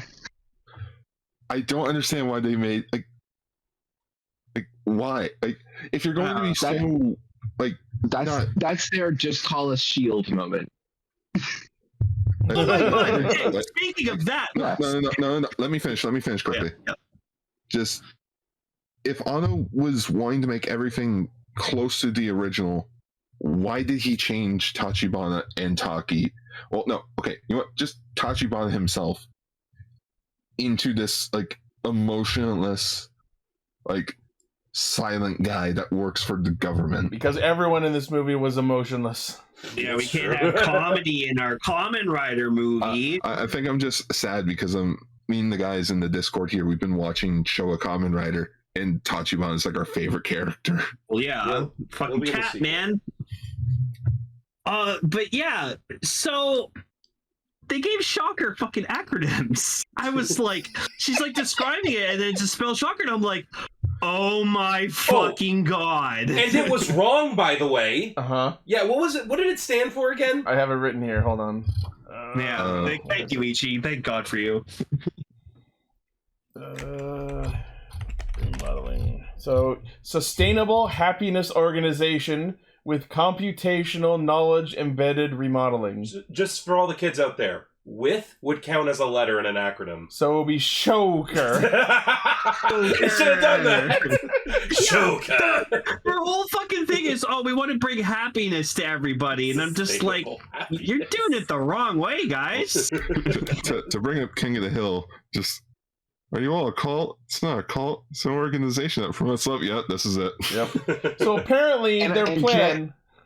Sorry, just the plan of Shocker in this version of reality is they are using what the technology they developed to effectively spy on all of humanity, find the most sad, despair-ridden humans, and do something that would make them happy. And this evolves into Ichiro's plan of removing their souls, their prana, from their bodies, putting them in this other world, the habitat realm, where they can live happy lives detached from humanity. And Sounds like the Winter Soldier. Like we're just going to target all these specific people. Ichi. So what you're saying is, it's Beast Machines. Yeah. Wow. Oh my god. Megatron was right. Dead. Megatron was right. Just capturing everyone up, putting them in little jars. Everyone's happy, and thus he's the only human left. I don't know. I didn't read the manga. Also, there's a stupid. And then he was going to commit Sudoku. They said that he was going to commit Sudoku. And there was this stupid explanation where fucking like they find these like all these dead bodies, and they're like, oh, we found all these dead bodies, but they're kind of weird. She's like, technically they're like dead and alive, and then she explains like how it works. Weird. So yeah, they're dead. You might as well burn them. Well, might as well burn them. Okay, so here was my question. I think they were just trying to set up for the fact that how they were going to explain, Hongo at the end in the helmet. I'm not saying it's good. No. But I think it was just kind of like, well, yeah, they're dead, but they're not technically dead. Let's burn them. It's like Matrix. Well, the way I sort of read that as is, I could be wrong here. I sort of read that as like their souls were gone. But I think that was what they were trying to come across. It was then like, you are a monster for cremating that person. Yeah, because they still have physical and mental capability. They're vegetables at this point. Yeah, just cremate them. Okay, I just want to quickly bring this up. So for me, I thought Nigo was the fucking best part of the entire fucking movie. He like was fun. Holy Yeah, shit. Yeah, he was like Hongo, but with like, he still had his like free will, and he still like he emoted and shit like that. And it like, I love that one point, like they're fighting and Hongo's just like, I got a plan. He's like, oh, you have a plan? You have a plan? Well, next time, fucking tell me. I just love it because he'd be played by Ryan Reynolds. Yes. Oh God, thank you. I love the first time he shows up, and it's like, I feel like something's wrong, but I'm gonna kick your ass. Yeah. I love how it's like, wow, ain't this a bitch? Oh well, here I go, killing again. The fucking acting on this guy when like he like removes the brainwashing and he gets like all the flooded memories of just him being like kidnapped, worked on, and just like experimented, and you just see the tears just flowing down this man's face as he's just experiencing this massive trauma all at once. And I'm like, you poor man. Also, like the little tidbit of, wait, you don't need wind to transform? No. Now I'm better than you, bitch. Because it's a nod that Ichimonji didn't need to drive his motorcycle to transform, mainly because the actor for Ichimonji didn't have a motorcycle license. Also, I know this pissed Ichi off a fucking ton. He was the only one who actually probably said henshin in the movie. Nope. No, actually, no. Zerogo said it. No, Hongo didn't. Yeah, okay, but Hongo didn't say it once. No. So Ultraman never said Schwatch and Shin Ultraman. That's true. That's not a henshin phrase. And Godzilla never flew off into the air. It's a very famous phrase. Speaking of Zerogo, I love that the first time he meets with Hongo, he just comes up to him, "Did you fuck my sister?" Yeah, that was weird. It's like, buddy, you have bigger problems right now. Like, does this really matter? No, we just enjoy our time together with trust and friendship. That's just going for that sweet Ni-sama energy. So yeah. Yeah, I get it. Yep. Oh, just so funny. Also, after that, all that shit with like the bat, which it was good. That was good makeup. The bat dude was creepy as fuck. I liked him. Yeah. Like, I didn't dislike the makeup. It was really good. I just thought it was weird that like him and the Scorpion Girl were the only ones who didn't have like suits. Yeah. Whatever. But I liked after like that whole ordeal, they go back to like their base, and I guess that's just when the chick decides to just let everything fucking out that she's been bottling in this since the start. She's like, what the fuck is this? Like, the size of this fucking base is so stupid. I need a new change of clothes. I need a fucking shower. You need to get out of that fucking that armor because you fucking stink. Just uncorks her emotions all at once. You reek of blood and sweat and rubber. And then Taki just brings in like some clothes, and he's like, a female officer picked out the underwear. I did not look at them. Wow. And he was being polite, so good on him. Good manners. Like, all the clones of her the Bat made were creepy as fuck. And then he just bubbled them all. Yeah, let's talk about that. Anytime anyone died in this movie, they just turned into bubbles. They turned into bubbles. Well, yeah, that's what happened to the scientists in the original. They turned into Mr. Clean magic foam. Oh my god. Sorry, you just reminded me of something. I have Shut to say the fuck up. Holy shit. Today, I was just driving along. This person had to be cosplaying Mr. Clean. It was too perfect. White shirt, white pants, black belt, bald. Holy fuck. Holy crap. Wow. Like, it was like short sleeves. You had the earring? I was driving, I couldn't see, but had to be a costume. It was too perfect. Are you sure it wasn't a tie, Dad? Wow. I don't know. I like the chameleon gecko hybrid. Oh, he was my favorite of all the monsters we got. That guy was cool. He wasn't my favorite, but I thought he was a cool addition. I love his powers. Yeah. I'm just not a sucker for the whole, like, you know, I'm the apex of the best, like, fucking. I have two aminos. I have two animals, and oh no, I'm dead. Half man, half mantis, half chameleon. Yeah, like, I really hated how quick he died, but like it was to, you know, give Nigo proper debut illness. If we were to do what I suggested earlier and remove one or two villains from the movie, he would be the second one I choose under Scorpion. Yeah. I wouldn't. He had some great prosthetic work on his arm. Like when he took off his those are creepy. Glove and he showed his arms. Like I just looked at that and I was like, that is some good prosthetic work on that. Like that looks clean. That he had one of the cleaner designs. I thought it was one of the more busy designs, so I didn't like it personally.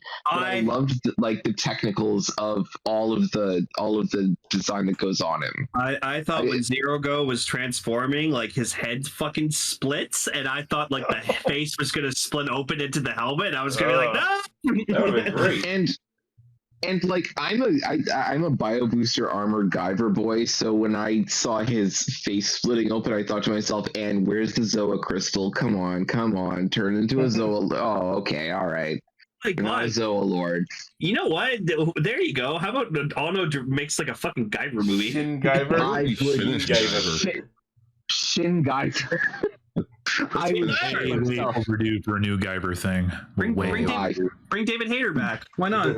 I like how they wanted to have it be. He did actually at one point. He had a Guyver 3 pitch, but yeah, supposedly the rights are like they're tied up. Somebody has the rights, but Wayne doesn't have access to it anymore apparently, and it's apparently a mess. Yeah, Guyver. I want to say Viz somewhere has the rights. It's not on file.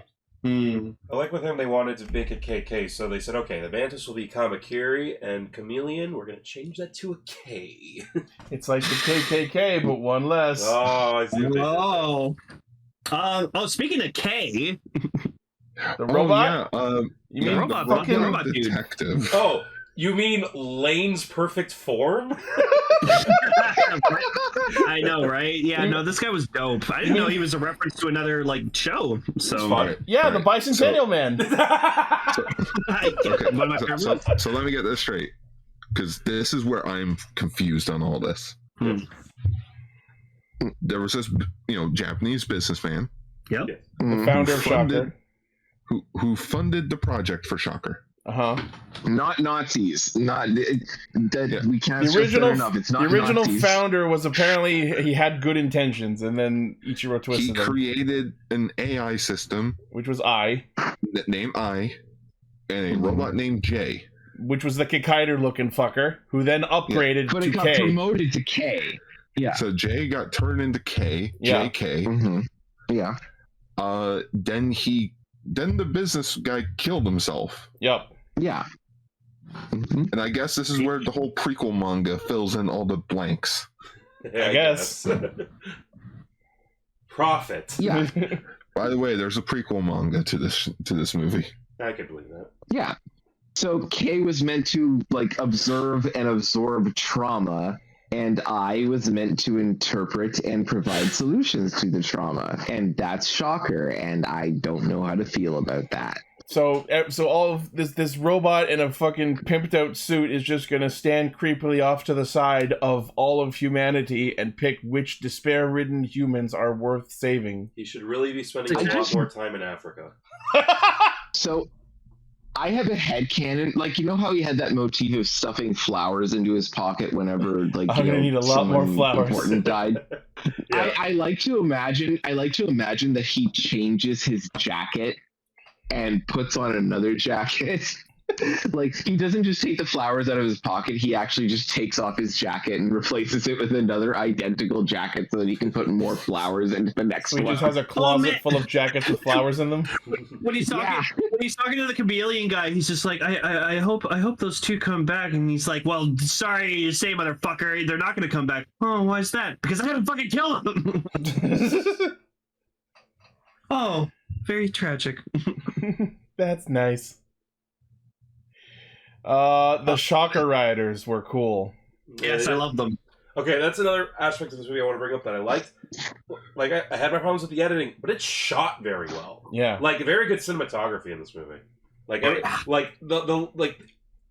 I was kind of softer on the lighting of the underground tunnels this time around. I think maybe just the one we originally watched just wasn't, I don't know, like, it wasn't as bad as I remembered it, but it was still bad. But overall, good shots. The fight against the Shocker Riders was very awesome as long as you can keep track of who's who, which it wasn't always very clear. The fact that it was a dark tunnel made it a little dicey. I also like that... I want to see this scene, but like edit the fucking Men in Black car. Yeah, I was thinking the same thing. Like, it sort of did the same effect with the engines. But I like what you said while we were watching Ichi. That, like, I like how he went through all the trouble of making these super soldiers, and then he just gave them guns. Yeah. Like, is that supposed to be a barcode or rain?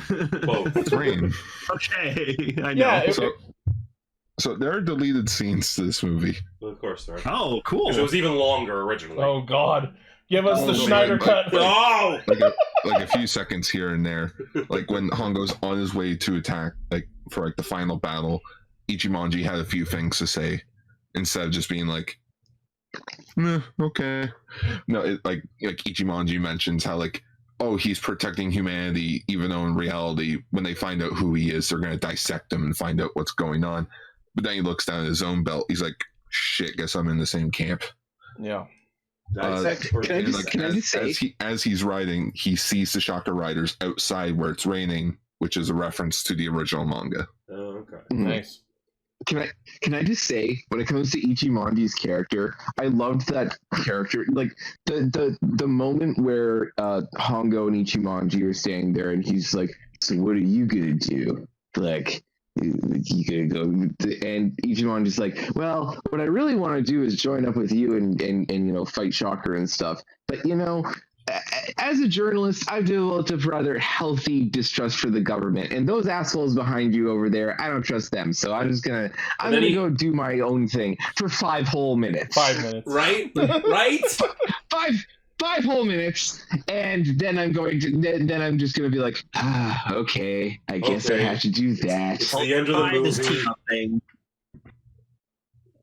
I loved it. I like Ichimonji as a character. I feel like he suffers from being introduced only in the last third of the movie. That's exactly it. That falls within the whole umbrella of this movie is too fast-paced. I get what it's doing, and I get that he showed up like at a later part in the show, and that's what they're trying to emulate in the structure of the movie. And this is the one point where I'm going to agree with you on the points that you're making versus what I liked about it. I think Ichimonji, like, if they're going to add a whole new villain at the end, I think that they could have inserted Ichimonji a little bit earlier into the movie. A quick rewrite on that wouldn't have been, like, you could have done it. Like, it's a boss rush. You could have put Ichimonji in there at a different point. They could have had him, like, different. I think what they could have done is better. Sorry. I just think what they could have done to set him up better is have him be there at the aftermath of some of the earlier fights, like learning and like studying Hongo's technique so that he knows how to better fight him. Okay.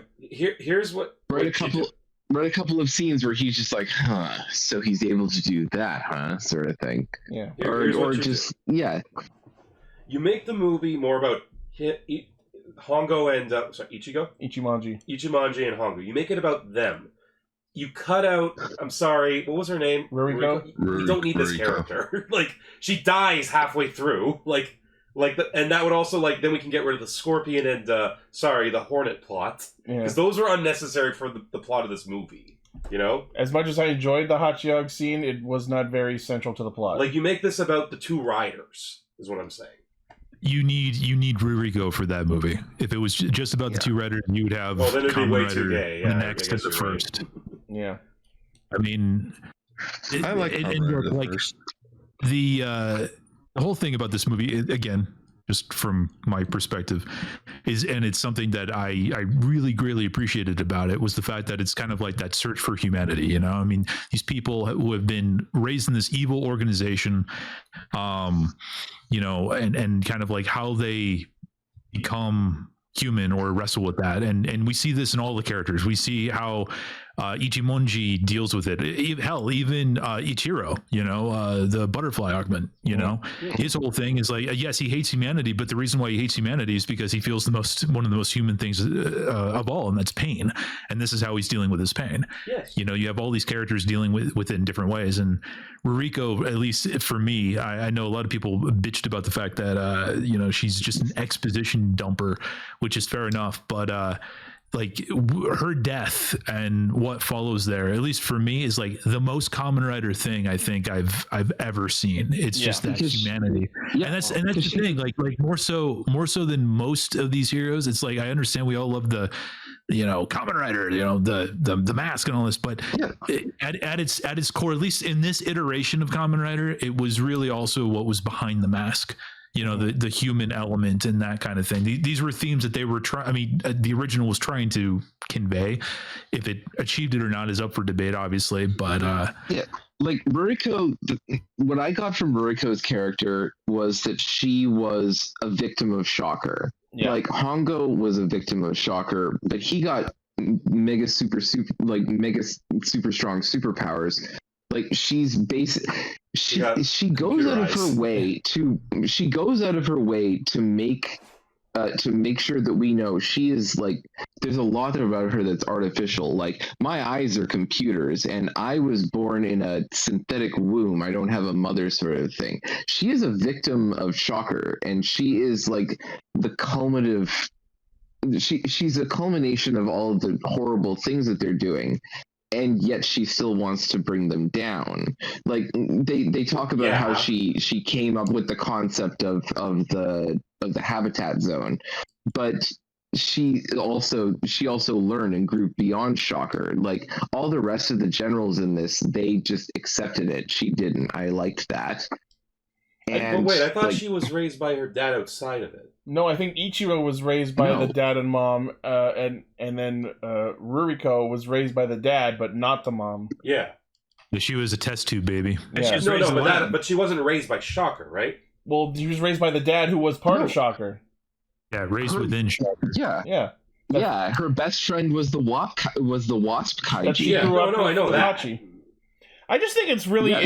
I just think it's an interesting choice that the emotional center of the movie is a character who is non-emotional for 80 to 90% of her on-screen time. Yeah. But that's kind of the whole thing. It accumulates at the end.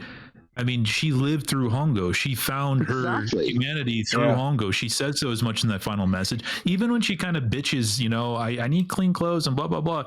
She even later apologizes and says something like, I just wanted to be pampered for once in my life. Yeah, you know? I mean, she learned how to be human through this guy. I'm not saying it's a bad thing. Human. I just think it's an interesting thing to take note of, that this character is the emotional core of the movie. I just think it's funny, though, because she learned humanity from an unemployed high school or an unemployed university dropout who loves motorcycles. Don't we all? And another thing that I wanted to say, and I'll make this statement about the acting, and also, you guys were talking about Ichimonji. I want to talk about Hongo. Yes, he's very monotone throughout the movie. But and this might sound really pretentious. No, never. But at the same time, I like the fact that he's a passenger in his own story. Yep. I like the fact that we opened up with him as Kamen Rider do. Holy shit! I'm on this I'm a cyborg now, and we're just gonna bounce you into that. He's a passenger throughout his entire story. He's processing everything as he's going, and I can see the wheels in his head turning as everything happens. And he's not emoting, but he is reasoning his way through his own story, and he's just adapting to it. And I really enjoyed watching that. It is very monotone, but I really did like the acting from Hongo. It works and for him. I personally. Yeah, it does work for him, and it's not conventional, but I liked what they were doing with it. It also helps him stick. Oh, sorry. I prefer his suit to Nigo, but that's just me. Like that's just me. I prefer the Ichigo suit to Nigo, but yeah. What were you saying, Gar? Oh no, I was gonna let Lane go first. Oh. I was just gonna say, I really.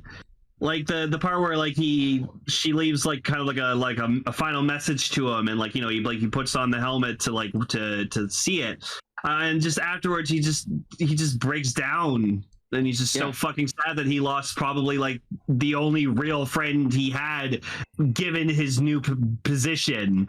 So, and like I just thought that was really well done, and it like I watched, I was just like, holy shit, this is great.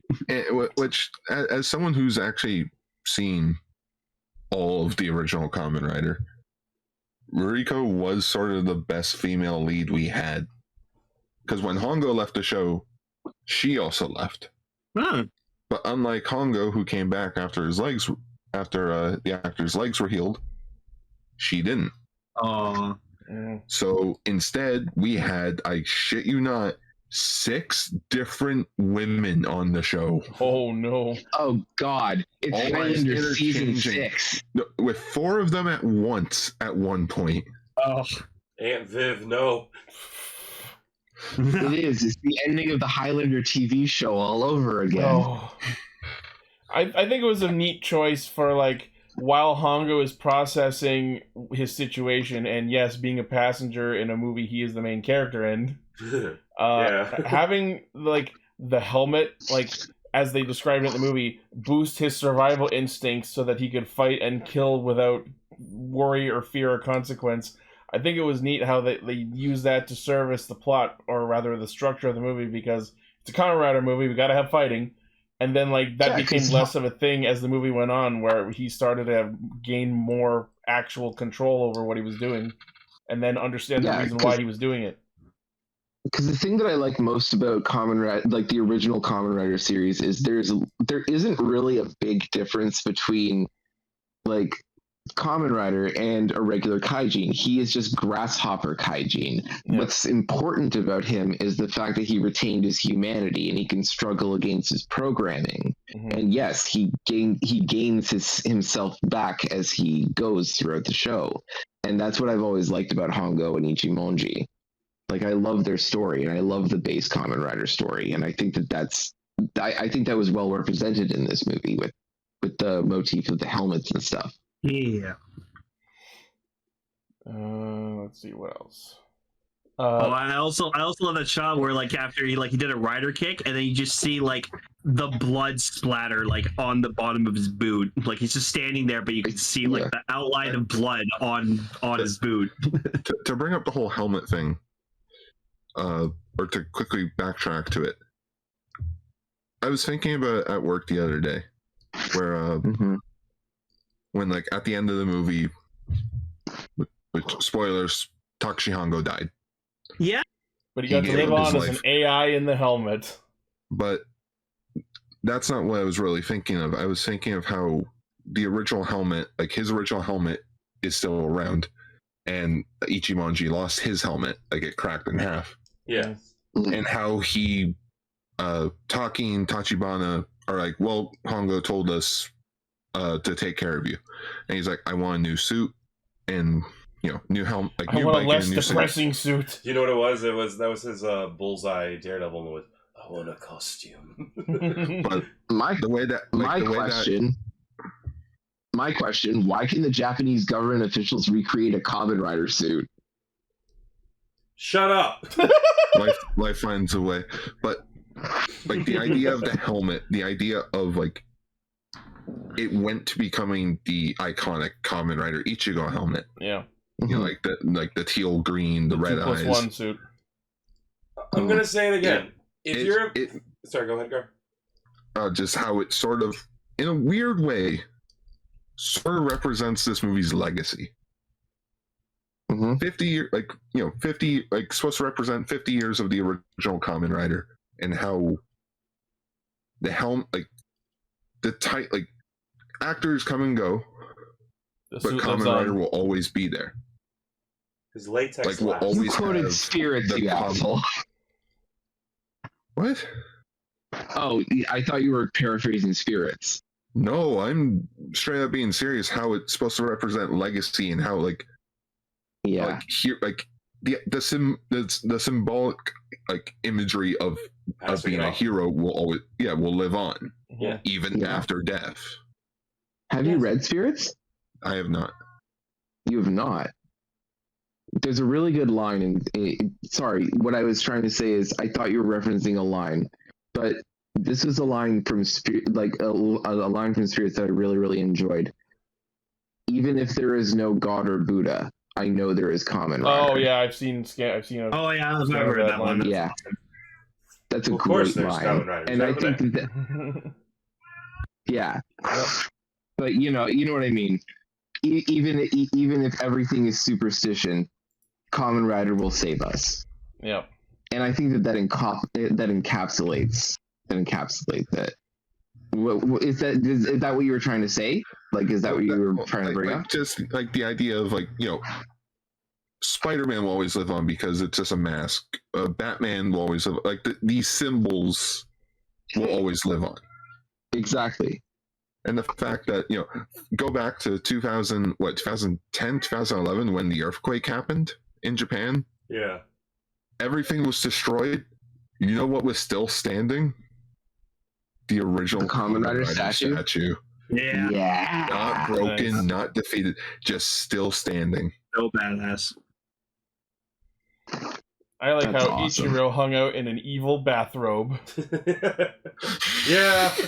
And then the first conversation between him and Ruriko is like, I will build a utopia. And her response is, nuh-uh, it's gonna be a dystopia. Got him! The writing left a little too designed. My favorite part was it almost felt like they just didn't cut the scene, where it's that wide shot of him sitting in the throne, and just the actor does this really you can't see me, does this really over the top throw of his gown and puts his leg over his knee and then covers his leg back up, and that genuinely didn't feel that felt like they just kept rolling and he just did that. And then later Hideki was like, yeah, we're putting that in. He just had to flex for a minute. He's the ultimate Og.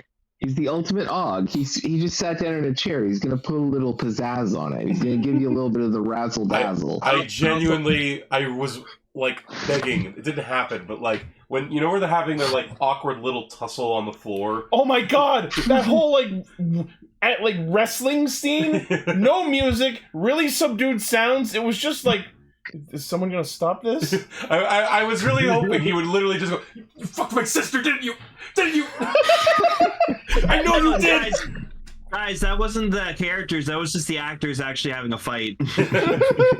They were so frustrated because it was super fucking hot out while filming. Probably. And just the two of them are wrestling, and I'm like, where's the other rider right now? Well, to be fair, wasn't he arm broken? Yeah, he was put down, wasn't he? I love how he got Zero Go's fucking mask off, where he fucking Nigo just fucking Nigo headbutt. That was so fucking cool, man. That was so awesome. Yeah, it's the law of equivalent exchange. And then Hongo just goes, "Okay, you're gonna put this on, and you're a nice message from your sister." And then he just listens to it. He goes, "Wow." Lane, you know what it was? Nissan, I did fuck Hongo. Late. It was the alley fight from They Live. Put on the helmet. Yeah. We're just gonna put this on you, and you're gonna watch some Netflix. Shocker Netflix. You gave the man porn. God damn it, now I'm cracking up at the fact that, like, in an AU, it's literally just for sex tape with Bongo. Dude, that's Wow, VR chat got weird. Oh, that's the future of boys and girls. It's just like, in response to your question before, this is all I'm leaving you. I'm not actually going to give you a spot in the helmet. But yeah, so sorry, one more joke. He just puts on the helmet and it's a sex tape of him fucking his sister. and he just looks at the camera and goes, lol. Oh my Just looks at the camera, sticks his tongue out, gives him the double horns. Wink. Jesus Christ. Anyway, It's just the words, I've uploaded this to YouTube. so I would say that, like, I personally really enjoyed this movie. I thought it really captured the essence and, like, you know, what Kamen Rider is, and like, Yeah. and you know, it was the 1971 plot of Kamen Rider just set in modernish day. So but like I enjoyed it. The shots were cool. Like I said, the Dragon Ball fight between him and Nigo was just fucking sick. I was on the edge of my seat for that. That was so fucking cool. Like, Lane, I'm gonna agree with everything you just said, and like I'll give like my recap of it. Like, not my thing. Probably I've seen it twice now. Probably won't ever watch it again. However, I guarantee if you're a Kamen Rider fan, you will like this. Like, it seems... No, sorry, not will. If you're like a fan of old Kamen Rider, I should say. So like the five of us? Yeah. Listen, I haven't watched a lot of Showa Rider, but when I do watch Showa Rider, I enjoy the fuck out of it. X is still one of the funnest times I've ever had watching anything. It's so fun. Love it. Yeah, I think like I said at the start, my overall opinion is there were a couple of really good moments. The fights were fun, but like some of the editing choices are, yes, I understand where they're coming from a decision standpoint and an homage standpoint, but it just pulled me out of it so hard that my overall opinion of the movie is pretty much the same as Sal's. Like, it's good. It's all right. I watched it twice. I probably won't watch it again. Yeah. Sorry, one little joke on that where it's just like, yes, it's just that Step Brothers scene where it's like, yes, I understand the homage and all that. I don't give a fuck. So I understand it. I don't have to like it. I liked it a lot. I would go so far as to say I really quite liked it. I'm with Lane on this. It's got the soul of the original Kamen Rider. It's got that spirit. I understand every one of the decisions. I can understand someone saying that, like, you know, it's not for them. But for me, someone who really enjoys, like, just the transforming superhero stuff and the underlying tropes that kind of build it, I really quite enjoyed this movie. It's like I said, I've seen other things structured like it, and that makes me not be bothered by the multiple acts and multiple bosses. And I really just enjoyed watching Hongo and Ichimonji going through this story again. I can't even complain about anything except for some obvious, like, you know, editing decisions that, yes, make for some ugly transitions. I'll acknowledge that, but the package, like the whole package, is greater than the sum of its parts, and the sum of its parts is pretty great too. So I'm here for it. Giving this my lowest IGN score, 7 out of 10. Gar, your thoughts? I'll let Matt go. I loved it. Yeah. It's for me, there was just so, and it probably has a lot to do with the fact that doing research for a Kamen Rider video for literally about 6 to 8 months really gave me kind of a new appreciation for it, and then kind of seeing this kind of really, it was cool, you know. And I understand that. I think a lot of criticisms are justified against it for sure. But for me personally, like, I've seen the movie I think 3 times now, and it's gotten to the point of like where it's kind of like Shin Godzilla, where I can watch it. It doesn't get old. I keep on getting more out of it. I really enjoy all aspects of it, honestly. Hell yeah. All right, perfectly valid. I saw the movie twice. I'll admit, I'm glad I gave it a second watch through, because when I watched it the first time, I was so dead tired, and I woke up and watched the rest of the movie on my phone. Oh no! On your fucking phone? That's not the way to do it. Oh man! And I thought, oh, it was okay. I thought it was pretty decent, but I went downstairs. I watched it on the 4K. It wasn't in 4K, but yet anyway. We'll give it time. Not yet, but do I like it more than Shin Ultraman? I'm gonna have to say no. I agree. Surprising 0 people. Yeah, I know. I agree with Guard. Shin Ultra was like more enjoyable, I think. Oh no! What about Shin Godzilla? Because that. No. Shin Godzilla is probably my least favorite. No. Oh, see, that's the thing. I can't compare it to Shin Godzilla because that's its own tier of. Well, first off, it's an actual fucking movie. too much political talk, in my opinion. I just couldn't understand it. Like, there's actual structure to that movie. Godzilla movie? No. No. So, like, comparing it to Shin Ultraman, I like Ultraman a bit more than I did this. However, I feel like a lot of newer Kamen Rider fans probably not going to like it as much. I'd be curious about that. That's the thing. I think my opinion largely comes from the fact that, yes, I grew up on Heisei Rider, and unfortunately that's just part of the territory. People who are more seasoned with Showa Kamen Rider will be less sensitive to the things I nitpick at. Like, it's weird. Like, I grew up on Modern Day Rider too, but like, through Paul and Gar, especially, because like they're huge passion for Showa, I understood and saw what this movie was trying to do, and I just like kind of respected it a lot for that.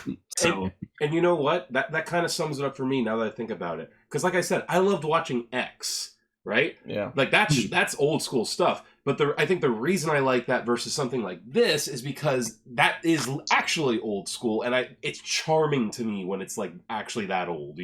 It's like watching like an old movie, and well, yeah, of course it you can see the strings on the spaceships. It's 1948, like.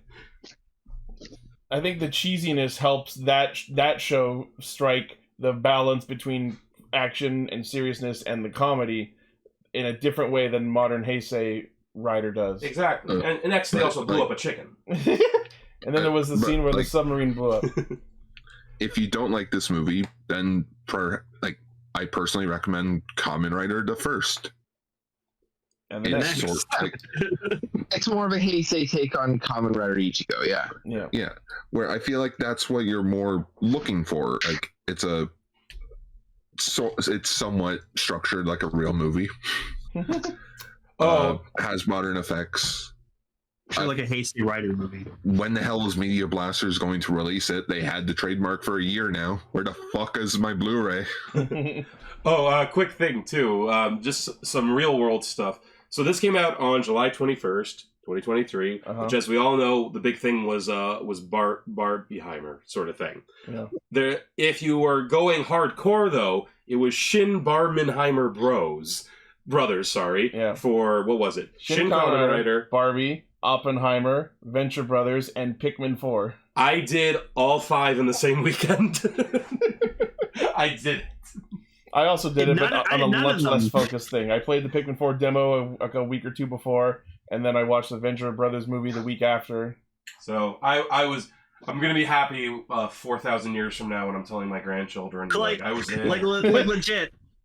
Everyone like watching like Shin Kamen Rider as soon as it was available digitally and stuff like that on streaming, and like I'm just like, oh, I'll get to it, and then then Guard and everyone was just like, okay, we're gonna talk about Stranger. I'm like, all right, I have a reason to watch it now. I heard there were some backlash in the theaters when the Fathom events went on for this movie.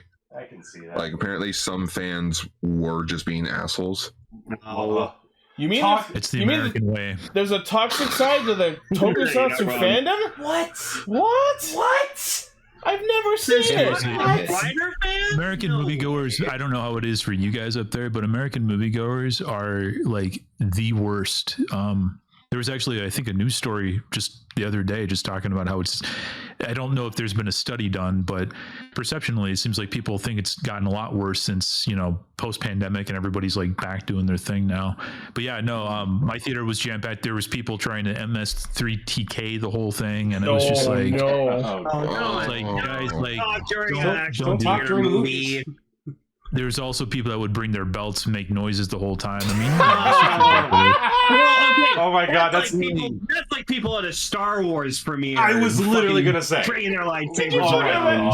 That's what you did. Did they think the movie was gonna pause and go, "All right, kids, break out your belts and hench it along"? I don't really know when. Horror picture show. Yeah. I don't know when movie theater, like movie going experiences, became an interactive experience because, like, I just don't give a flying fuck what anybody else wants to be doing in the theater. It's just like, let me just sit here and enjoy it. That's why when I go see important movies that I'm really excited to see, I see them in the VIP. So I'm not near kids and I'm with responsible adults. Exactly. Shout out to Alamo Draft Houses, where if you talk, you get kicked out. Oh man. Cool. And people wonder why Toei won't make Kamen Rider and Super Sentai more of a worldwide thing. Who'd have thought?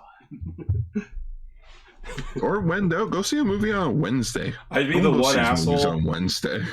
I'd be that one asshole who went to the screening, but instead of bringing a Kamen Rider belt, I'd go, "It's morphin' time." But Shin Kamen Rider, the movie we just discussed, it is available legally on Amazon Prime Video. Just make sure that you search Shin Masked Rider because they obviously translate it. So.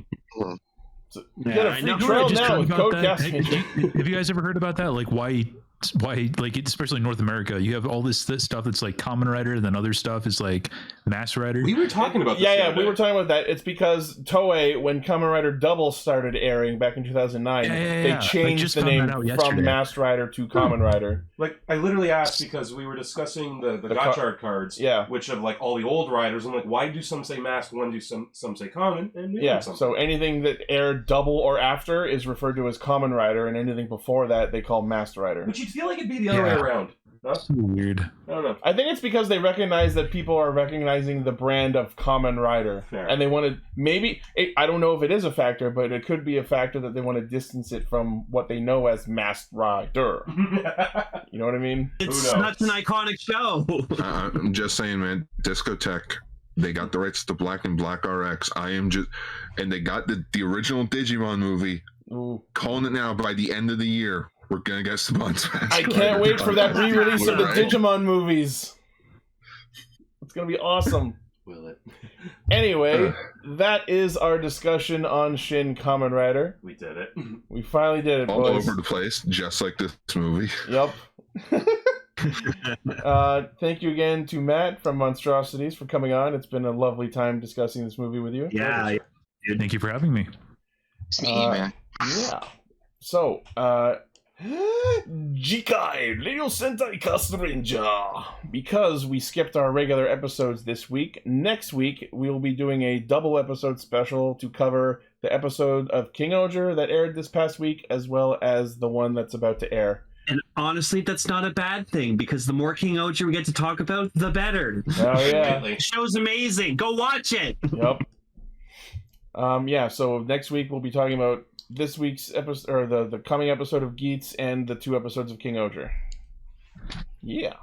And of course, we have to thank our currently active patrons, which of course would be our best boy Blaze, Armorhide, Sentai VT, and Mike Harper. Thank you for continuing to support us and what we do.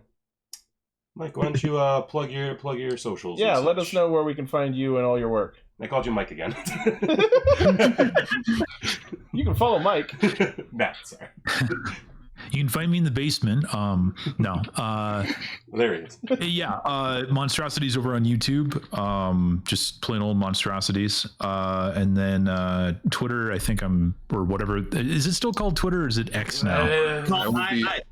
I will be in the cold, dark ground before I refer to it as X. I've accepted our X overlords. No, who cares about the social stuff? Just go to the YouTube page, subscribe. We got stuff on there. Ooh, Matt. What? Do the thing that you do at the end of every video? For Godzilla's sakes. Oh, I haven't said that in a long fucking time. Do you really want me to do that? Yes. I like my new catchphrase a lot better, which is but what do I know? I'm just a shitty Godzilla YouTuber, I actually have that quoted in the Discord here. Wow. Nice. But thank you guys very much for having me. It was a lot of fun. Yeah, of course. Well, it was great. It was real great meeting you, Matt. Yeah. Now get the fuck back in the basement. Back to editing. I'll go edit this episode, You can just throw some Ritz crackers my way. My stomach would really appreciate it. Yeah, but we'll think about it. Yeah, feel free to come back on anytime you want. You can hang out in our Discord if you like. We pride ourselves on being one of the hopefully less toxic sides of the tokusatsu fandom. Yes. God knows we need it. Yeah. So Nice Canadians. Yeah. But as always, thank you all, everyone, for listening, watching, liking, favoriting, sharing, subscribing, hitting the bell, and being awesome. As always, the primary source of our Castranger hijinks is castranger.podbean.com. From there, you can find not only our episodes, but our Facebook page, Twitter, Patreon, Discord server, our merch store, all of our cool shit, and an index of all of our episodes. So if you're looking for thoughts on any particular episode or movie that we've talked about, it's all nicely organized by show. What do you guys think of this show? Oh shit, we didn't talk about that show yet. We'll get to it. Yeah. Oh yeah, so Matt, you want to know why we started this show? Why did you start this show? Because you all love tokusatsu, I would assume. That is a primary reason, but the inciting incident that made us go, we need to start a podcast about this, was ToQger's train dick Megazord. when episode 3, when a dick punched its way out of a coffin, God. And I maintain that needs to be the last thumbnail. Yep, that's you how guys we do have bookend. The best name for a podcast, just to let you know. Yeah. Well, thank you. Thank you for not being one of those people who calls it castrator. I mean, it would. We are, to be fair, only a few letters off. Some people have said that to me. By the penis, die by the penis, Yeah, well, considering what started the show, it would be apt. Mm-hmm. I used to be the pink one, now I'm the gray one. So that's not healthy. It is to me. Get that looked at. All right. Well, thank you again to Matt for guesting here, and thank you again to everyone for tuning in. We will see you next week. Matt, can you stay Sentai? Stay Sentai.